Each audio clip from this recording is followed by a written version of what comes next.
Thank you for joining us, Congressman. With Christine O'Donnell's victory in Delaware, and you basically, from the podium of the Value Voters Summit here, were maybe even taking a little swipe at Mike Castle, saying she'll be the first conservative that Delaware sends to Capitol Hill. Do you think she's got what it takes to win the general election? Look, I think the people of Delaware selected an energetic, upbeat conservative to be their standard bearer this year.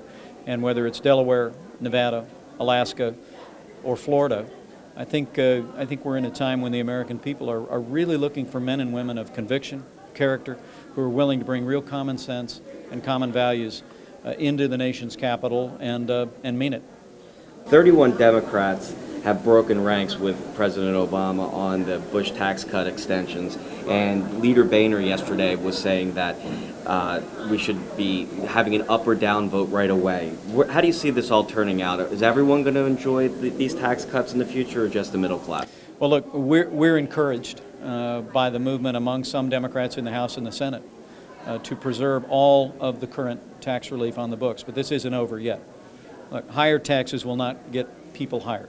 Raising taxes on job creators, despite what the President and liberals in Washington say, will not create jobs. And this Congress should not adjourn until we have an up or down vote before Election Day on preserving all the Bush tax relief. We have to ensure that no American sees a tax increase, not one. And I believe the American people will continue to give voice to that principle, that the last thing you do during the worst economy in 25 years is raise taxes. I believe that we can get even this Congress to give us an up or down vote. And if we have that up or down vote, I believe we'll preserve that tax relief.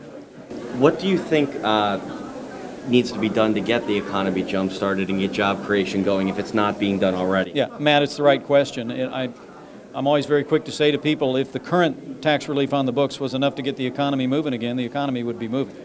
What we're trying to do is not go deeper in the economic trough by raising taxes on job creators. But once we preserve the current tax relief, then this new Congress should act immediately to embrace across-the-board tax relief for working families, small businesses, and family farms. We should act immediately to restore fiscal discipline in Washington, D.C., which would give confidence to our capital markets and stop crowding out private lending. I mean, those two steps, additional across-the-board tax relief, demonstrable fiscal discipline in Washington, D.C., which could really begin with repealing Obamacare, lock, stock, and barrel, is the prescription to get this economy moving again. You mentioned repeal of Obama's health care law. How about defunding it?